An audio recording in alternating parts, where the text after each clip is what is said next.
Welcome back to the Stretch the Floor podcast. I'm Matthew. I'm here with Venushan as always. And today we had the opportunity to be joined by Hamilton, Ontario's own Rudi Williams of Kansas State University. 6'2" point guard in his first year playing with Kansas State. Just a guy that we've kind of always had our eye on, being from Hamilton, being from the GTA. We had a really good interview with him. Just talked a lot about his career and kind of just basketball in general. And I hope you guys enjoy it. All right, Rudi Williams, thank you so much for taking the time to join us, man. Really appreciate it.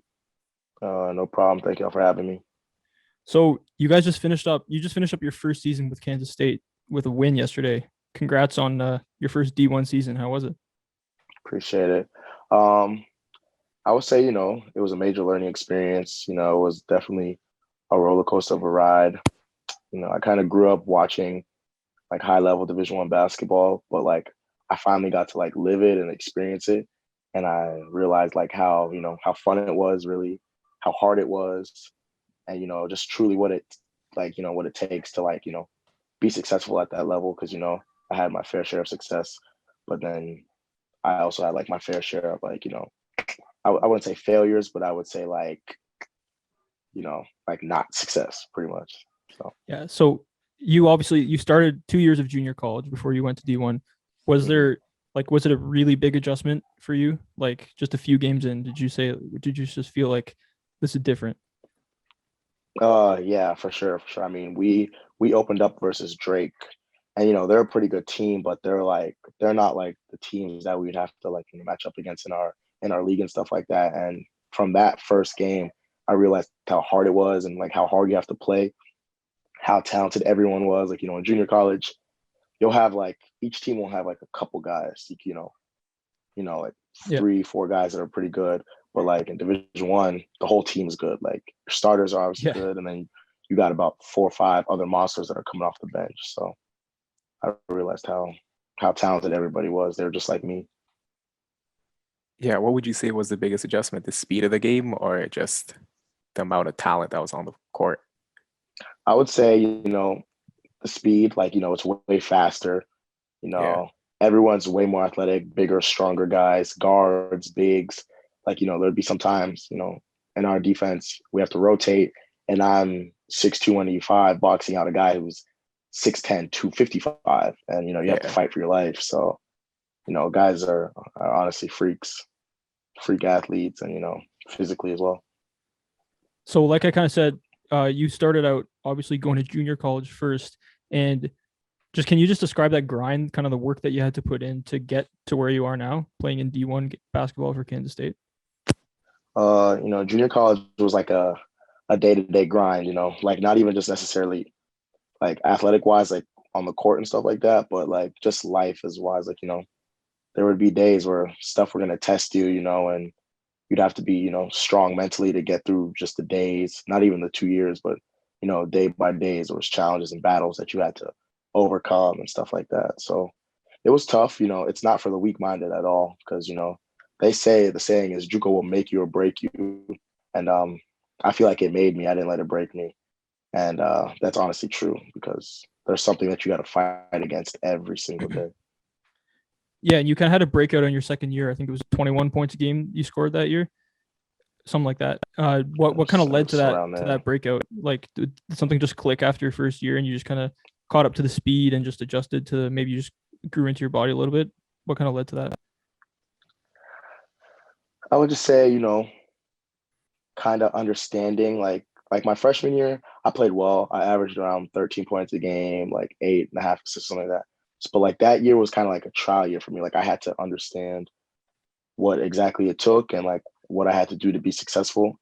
And then once that freshman year went by and I figured it out, in my sophomore year, it's like I kind of already had the blueprint or like the cheat sheet to the test, and I knew what to do, how to do it. And then, I also worked pretty hard that summer going into my sophomore year, which also brought confidence and stuff like that. And then the confidence brought me a long way as well. So like you were kind of this is the kind of the first generation of like the first big generation of up and coming Canadians. I mean, you look around like the NCAA, there's Canadians everywhere. NBA, WNBA, there's just Canadians everywhere. What is it like to be kind of part of that group of just up and coming young Canadians and just seeing the game grow so much in our country? I mean, I feel like it's pretty cool because it kind of shows progress we've made as a country. Because I can even remember up to 2012 ish, basketball was starting to become a big deal, like back home and stuff like that, and like guys like Andrew Wiggins and stuff, like Xavier Mays, those guys were like the first to do it, and Kevin Pangos, he's another one. Yeah. So I kind of just feel like since then, basketball in Canada has been on a steady incline, and like we've kind of caught up to the U.S. and like now we have high level basketball as well, like when it comes to like players, high schools, like teams and stuff like that, and clubs. So I feel like it's just been like a steady incline, and it shows how far we've came in such a little time. Yeah, because when we were growing up, it was just like Steve Nash, Jamal McGlory. And that was kind of just all the Canadian players. Guys are trying to claim Vince Carter, right? Trying to claim him. Vince Carter as a Canadian. Was the DeMar DeRozan era of the Raptors, do you think that had anything to do with it? Just the explosion of basketball down here? I mean, up here? Yeah, definitely, because I feel like when him and Kyle Lowry and like that group, the Raptors kind of got competitive, and they weren't just like the pushovers of the NBA no more. Yeah. I feel like people started like paying more attention to it. So then, basketball became like more of a priority and it became a bigger deal. Like not even just in like Toronto, but like the whole country itself. So I would say, DeMar DeRozan and Kyle Lowry, those guys had something to do with it. Yeah, and we got to give a little bit of credit to Drake too, because biggest artist of all time putting on for basketball for the Raptors. He definitely helped out too. Yeah, for sure. Yeah. If he says something, people are going to pay attention to it. So, he also had his hand in that for sure. Yeah. Is representing us on the national stage something that you would like be interested in down the road? Oh, definitely, for sure. It'd be pretty cool, to play for the country I was born in. But as of right now, I'm just kind of focused on just like, school, like at the college level, Division I level. But that would definitely be something I look forward to, once I'm out of school and all that. So you guys played 2 games against Oklahoma State and Cade Cunningham this year. Was the nerves kind of higher going into that game? And just like you had to play, I think you played 40 minutes that one of those games against Cade. How was that? Just kind of guarding him, just seeing him in action, and just knowing that all the NBA scouts' eyes are on that game. Just how was that kind of that vibe? I wouldn't say me myself or any of my teammates went into that game with nerves, because I mean at the end of the day, everyone knows who he is because he's supposedly the next number 1 pick in the draft. So everyone, I kind of just felt like we were up for that game because everyone wanted to, kind of get a chance at him and stuff like that to really see how good he was, and, kind of just, try to prove himself pretty much. Because I remember me personally leading up to that game, like I was excited because I was like, I really want to see how good he is in person. I mean, that first game, they got us, we were a little undermanned and stuff like that. We played with like 6 players, 6 scholarship guys. But I was excited to really see how good he was because I wanted to see what the hype was about. And we did a great job on him as a team defensively. We held him to 5 points, and I'm pretty sure we held him to 1 field goal. So, I mean, he still affected the game in other ways besides points and stuff like that, rebounding, defending, and he's a hell of a playmaker. But I feel like we all were super excited to go up against that guy because, we really wanted to see how good he was. And, we know he's going to the NBA, so we wanted to see what it really takes. Yeah, for sure. Games like that is definitely going to put you on the scouts level and the NBA fans level too, because when you held someone to 5 points, that's going to be their number 1 pick. They kind of want to see the system you guys ran and how you guys did it too. Yeah, for sure. I mean, the second time we played them, he played much better than he did in that first game, and I think he kind of figured our defense out a little bit because he kind of picked us apart late game. It was a close game, and then it just became the Cade show, and he delivered. So he figured us out the next time around we what to play them. Yeah. Are there any other guys that maybe aren't getting as much like scout hype and mock draft hype that you've gone up against that you're like, that guy's going to make it in the NBA? Yeah. Say a couple of guys from Texas Tech, Mac McClung. He Yeah. was pretty Yeah. good. I mean, he delivered both. He played as well from Texas Tech. His name is Terrence Shannon Jr., 6'6" lefty guy. He was pretty good. He'll definitely get his foot in the door over there. And who else? Miles McBride from West Virginia. He was a heck of a guard that I had to go up against as well. He was, dynamic both ways on the ball. And, he was just a gamer. He was a go-getter. He could score the ball. And he was just, greedy, tough, and a dog defensively. Yeah, for sure. So you finished up your regular season and you were heading into the Big 12 championship or the Big 12 tournament, matched up against TCU, who I think you split the season series with. What's the confidence level going into that game? I feel like we're going to be well prepared going into that matchup. We only seen them like about less than 2 weeks ago, so their scouting report is definitely fresh in all our minds. We know what they do. We know who their guys are. Guys we're going to have to stop. Guys we're going to have to limit. So I feel like it's going to be a good game. I mean, I'm sure they're probably thinking the same thing for us. They know us, but I feel like we're going to be well prepared going into that game, and I'm thinking we can come out with the win for sure. So you guys have gone up. I think you've played Baylor obviously twice because in the same conference, and they're kind of among the favorites to win the whole tournament. What have you seen from them? Like, do you think they could go all the way? Or I mean, you guys, if you do win, you're going to match up with them in the second round. So playing them twice, do you think maybe you kind of know just the plan of attack against them, or how do you feel if you were to go into that game? Yeah, I feel like if you're gonna have any shot at beating a team of that caliber, you're gonna have to make some shots. It's gonna have to be one of those special nights, and you're really gonna have to just sit down and try to limit them because offensively they got about 8 guys that can have a big night on any night. They got starters coming off the bench over there, so I feel like to beat them, like anybody, not even just us, you're gonna have to be really special. They lost to Kansas the other day, and a lot of things went well for Kansas when they beat them. So, that just goes to show. Yeah, and if you guys do beat them, that's going to be a lot of attention and a lot of hype around Case going into the big tournament. Yes, sir. So through one season in Division I NCAA, what do you feel that you've picked up that can help you going into your next year and just like keep improving as a player, keep helping your team down the road?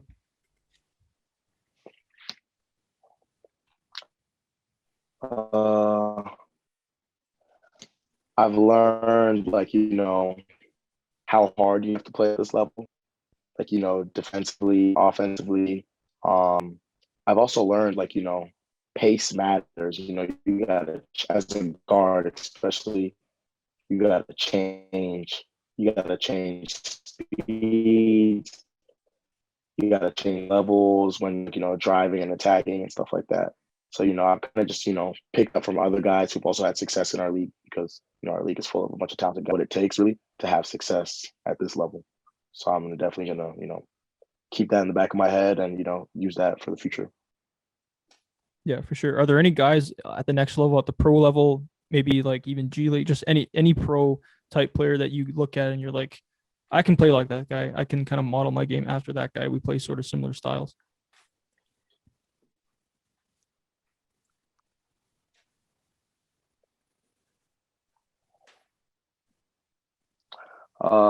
For sure.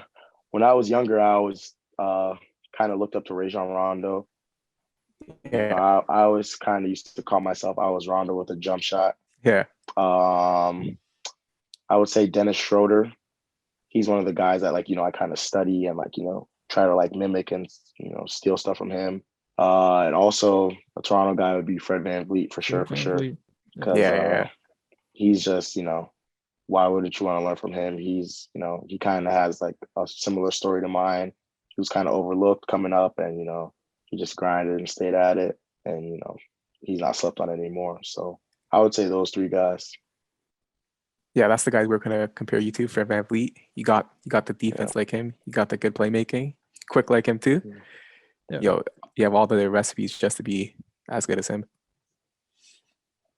Yeah, I'm just not light skinned, but I mean, other than that, yeah, you might not get the Drake comparisons. No, it's cool though. And that Freddie work ethic, that sort of like intensity is something I think I've seen from you too throughout just like your whole career, just putting your head down, grinding, making it as far as you've come from where you started. It's kind of a lot of comparisons to Freddie off the court as well. Yeah. I mean, I kind of play with a chip on my shoulder, I feel like every time I'm out there, I kind of have something to prove because, like, as of right now, I'm not the biggest name. So, I'm just kind of just working and keeping my head down so I can make sure, eventually I will be one of the bigger names. So Yeah. that's what my focus is on right now, just learning, improving, just getting better a little bit each day. And like along with Fred VanVleet, we've seen guys like Duncan Robinson. He started D2 and then kind of found his way to Michigan. Is now starting on like a finals contending team. There's guys all over the league just like that. So I think a lot of those paths are starting to open up over the last few years, and some more guys that maybe wouldn't have been discovered earlier are starting to find success in the NBA. No doubt. There's a bunch of guys that are overlooked, and they call them sleepers. Yeah, there's a bunch of them out there. Bunch of them. For sure. So as a Canadian, you go ahead. Yeah. As a Canadian, you chose basketball, right? So like, the player that drew you to the sport, that made you love the game, was it Rondo or? No, I'd kind of have to say it was definitely Vince Carter because when I was younger, that's when he was a big deal. Like I remember having his shoe. The Shocks. I got his shoe for my birthday. Yeah, it was for my birthday or Christmas, one of the two. But I remember having his shoe, and I just remember him in the purple jersey and the dunking and all the highlights and stuff like that. Like he made basketball relevant. Yeah. In Canada, honestly, was him. Yeah. So it's well known that that you're good friends with Shai Gilgeous-Alexander, obviously. So last year, OKC, not very high expectations, even though they had him and Chris Paul, end up having a really, really fun playoff series against Houston.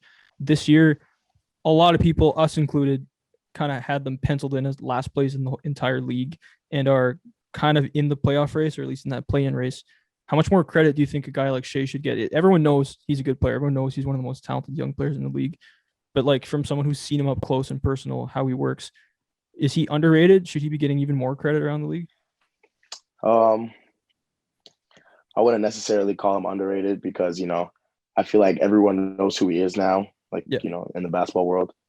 And I feel like he deserves a bunch of credit for any type of success that Oklahoma City's having, because, they've kind of made it public that, they're building the team around him. I feel like that's why they let certain guys go, Steven Adams, Paul. They kind of just, was like, all right, this is our guy for the next couple of years. And I feel like he's rising up to that challenge, and, he's helped them win some ball games this year. I mean, they're not having crazy success, but any type of success that they're having, he definitely has his fingerprints all over it. So I feel like he's getting the credit that he deserves. Yeah, a couple Canadians, him along with Lou Dort, kind of the building blocks of that franchise going forward. It's really fun to see as a Canadian.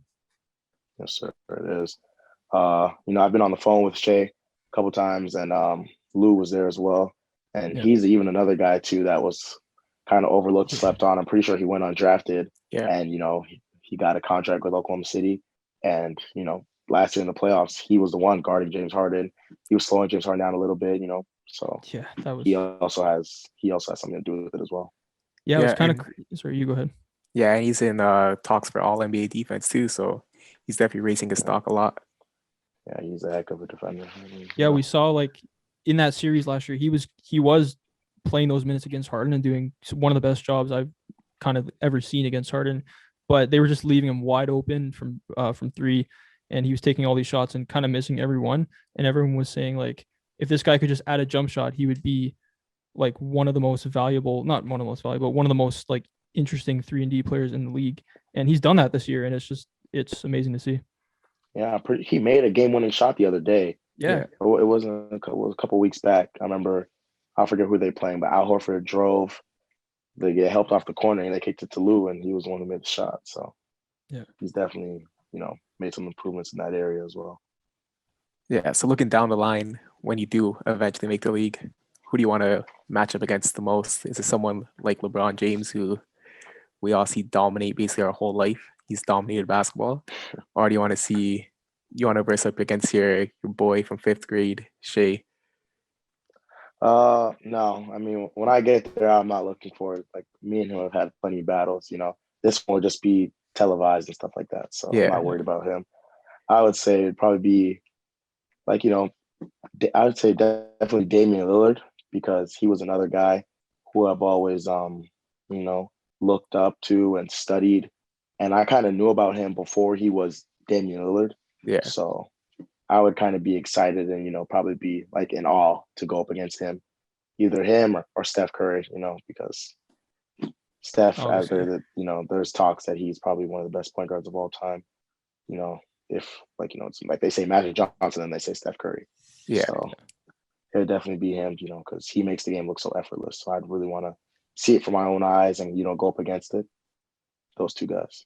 Yeah, and this current season has done a lot for Steph's legacy. Like you said, it was always Magic Johnson, 1, Steph maybe 2, but coming into this year, like no Kevin Durant, no Clay, the show he's putting on every night, just putting up 30 a night, just ridiculous percentages, ridiculous efficiency, winning a lot more games than I think a lot of people expected.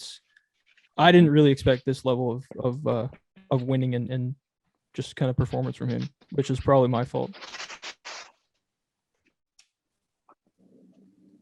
I remember even talking to some of my boys about it. I was like, this year,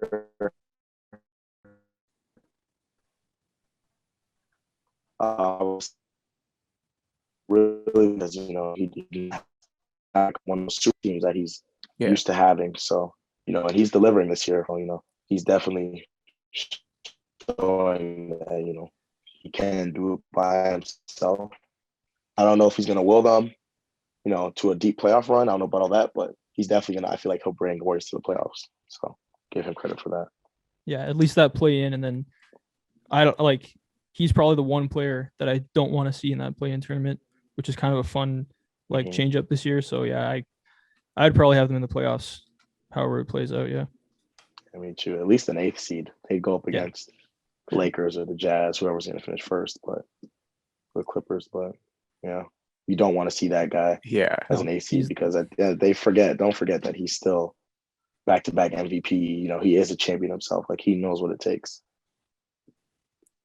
Yeah, sure. Rudy Gobert definitely doesn't want to see Steph Curry in that first round matchup. That was going to be tough on him. Yeah, Steph, I mean, he's a wizard. Even when he was in college, like, he was another one of those guys. Talk about, overlooked sleeper guy. And he kind of just willed his Davidson team to that tournament run when he was in college. So I feel like he could do something similar this year with his Warriors team in the playoff run. Yeah, for sure. And Draymond Green's still there. He's still dropping bare dimes. Young pieces too, Wiseman. They got Oubre on the wing, Wiggins on the wing. So they're not slouches for sure. Definitely not. No, definitely. They're just not what they're used to. With the 3-headed snake, or even when they had KD with the 4-headed snake. So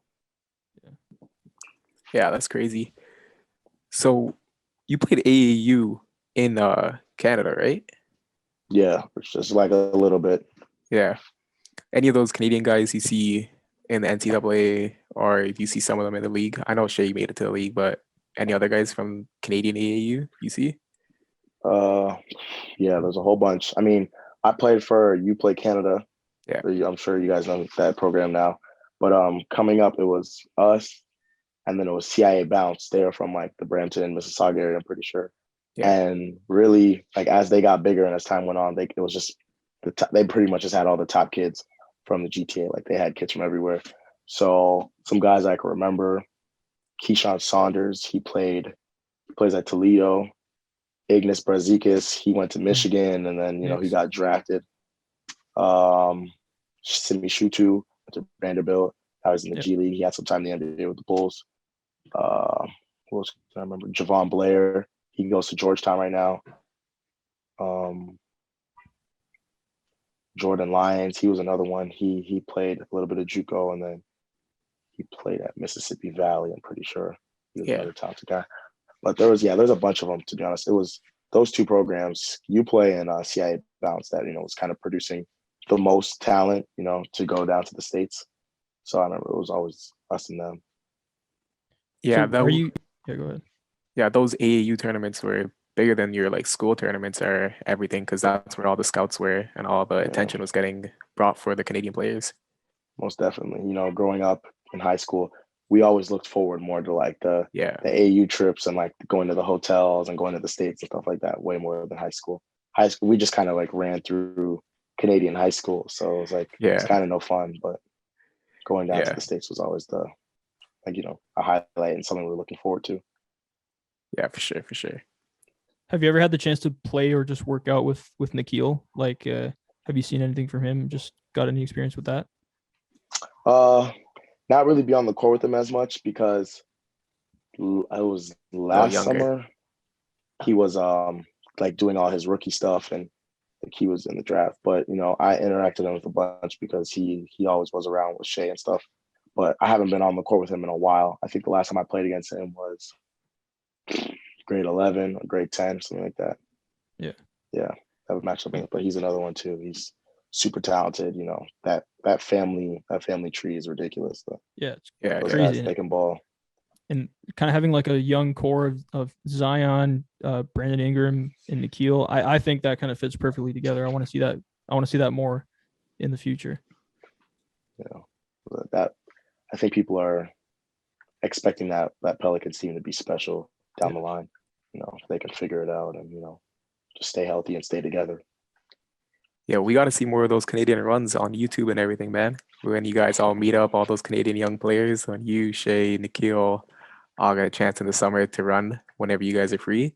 You guys got to post it so we get some good clips like the Devin Booker clip when he was running in summer and he's like, no double team. We got to have some runs like that. Yeah. We got to have some Canadian runs like that where you get all the Canadian guys in one spot and have a run. I would say the summertime is pretty much the only time we could do it because, during any other time, NCAA guys are at school and then the NBA guys are always traveling during the season. So, last summer, it was different because it was COVID and stuff like that, but we still managed to get like small groups together and stuff like that and private runs in a couple gyms when I was still back home. So it wasn't as much, but we tried to make it work. Yeah, for sure. So do you know any of the guys from that U18 team that beat the US? I think it was 2019, that RJ Barrett U18 Canada team. Yeah, I'm cool with Abu Kigab. He was another one that, you play with us like towards the later years. Me and him we've always been good friends since then. And then I'm cool with RJ. The other guys, I know of the other guys, but like I'm not really as cool with those guys as I am with them too. Yeah, for sure. What do you look to add in these runs, like in the summer and stuff? Like, what's that one thing that you're always working on trying to add to your game? I would say it would vary from summer to summer. So like last summer, I remember working on towards me coming to Kansas State, I was working on a lot of ball screen stuff. I was working on a lot of shots off the bounce, like pull-ups, hezzy pull-ups, and stuff like that. This summer, I don't really want to give away what I'm working on. You guys have to just wait and see, but I kind of have an idea and know what I kind of need to work on so I can have success next season. But I can't give that away yet. You're just gonna have to just see. I think people will notice when I work on it over the summer and add that. So yeah, for sure. I've seen like a lot of the games I've watched of yours this year. You've had to kind of try to go up against a lot of bigger guys, and I want to see you kind of run just like as the primary point guard more because I think you have that skill set, just like ability to pull up, like you said, off the dribble, high screen and roll, that kind of stuff. I want to see more of that because I think you do really well. Yeah, it's just something I got to get better with, and just kind of just gain trust with my coaching staff that that they trust me to just be like.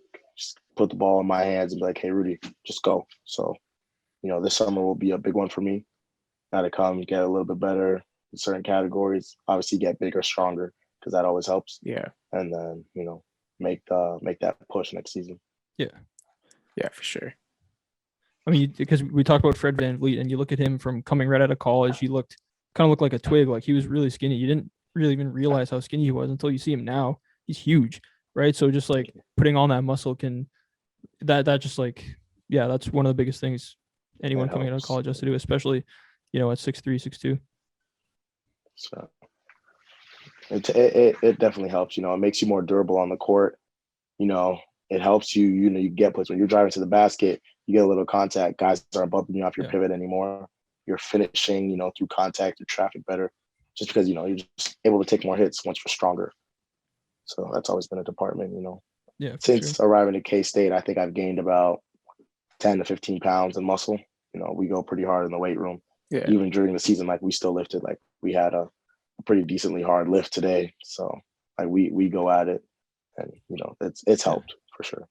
What are you guys running, like deadlift, squat mainly, just that kind of stuff, or you don't have to get too into it? Just like, since the season started, kind of just like basic stuff, like we've been squatting, nothing heavy, just to like just to maintain really, and bench pressing, and we've deadlifted a little bit. We kind of do a lot of body weight stuff, pull ups, chin ups, stuff like that.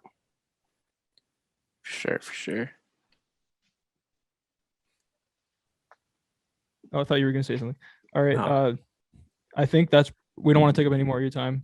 We know you got to get ready for a big game in a couple of days. That's kind of all we have for you, Rudi. So thank you for stopping by, and best of luck on Wednesday and going into next year.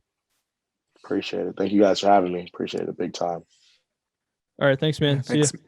Thanks for your time. Sir. Have a good night. You too. Okay. Thanks to Rudi Williams for stopping by for a nice 30-minute conversation. Definitely going to have my eyes on that game on Wednesday against TCU. Hoping to see big things from him. Hopefully in the NBA, he has the right kind of mentality, I think, for that. But right before we started recording, there actually was some NBA news. We're going to get on that pretty quickly. Blake Griffin signing with the Nets. We predicted that. We thought maybe Bucks, Nets, Lakers, something like that, but it's the Nets. What are your initial thoughts? So that's pretty predictable because him and DeAndre Jordan were pretty good friends. Brooklyn still has 2 open roster spots and the 5.7 Sable player contract and the 5.4 tax. You guys, whoever they want once they get bought out, they're going to be better for depth. They can still trade Spencer Dinwiddie, so this team is still going to be improving all the way up until the trade deadline. And they already were title favorites, and they're just becoming further and further along. And it's just adding to LeBron's legacy, because if he could beat this, that's another super team he took down. Yeah, I mean, what's the worst that can happen? Blake doesn't play for you in the playoffs, big deal. But the best that can happen is he's had some time to kind of maybe heal those injuries that he was nursing. With all the defensive attention that's going to go to that 3-headed monster, maybe Blake can just get some, use his size, maybe play some 5, just get some easy buckets, maybe shoot, like just play more of a floor spacing 5. I'm going to be really interested to see how they use him. And like you said, this is just adding to their chances as title favorites. Maybe they find something. Maybe they actually find a nice 4-man, like a nice 5-man rotation of big 3, Joe Harris, Blake Griffin. Everyone shoots. Everyone's kind of has good size. That'd be pretty crazy if that can actually fit into that rotation. Yeah, and you guys also got to remember Nick Batum looked really, really washed, and now he's a very, very solid contributor. And Blake Griffin can do the exact same thing for the Nets. Yeah, I mean, situation is sometimes almost everything. It's like Blake is not succeeding on one of the worst teams in the league, being the first option, and gets kind of overtaken by Jeremy Grant, but goes to a team with 3 Hall of Famers on it. And it's like, oh, this guy can average 15 in the league and shoot a decent percentage from the floor. Like, I would not put that out of the realm of possibility. Yeah, and he's been working on his 3-point shot ever since he got injured. So, hey, we never know. Maybe that percentage looks decent now because he has so many wide open shots. Yeah. This doesn't change my opinion of the Nets, obviously, in the short term. But if this does kind of come together as more of a team, maybe make a couple more of these additions like this, I think they're emerging probably as the favorites in the East, even though their defense has been better.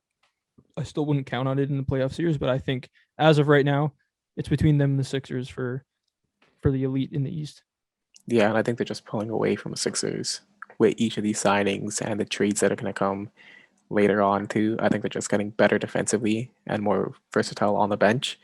And it's just going to be tougher for any team to kind of really beat this super team. Yeah, for sure. All right, so that does it for this episode. Thank you everyone for tuning in. As always, you can find us on Instagram at Stretch the Floor Podcast. Check out our YouTube channel, STF Clips, where we post the best takes, debates, arguments, everything you want to see from the show in like 2, 3, 4, 5-minute clips. Go subscribe there, leave likes, and most importantly, subscribe to the podcast feed, leave a rating, leave a review. It all helps with the algorithm. But until then, we will see you guys next week when we're going to be recapping, hopefully, a bunch of trades that have gone down pre-deadline.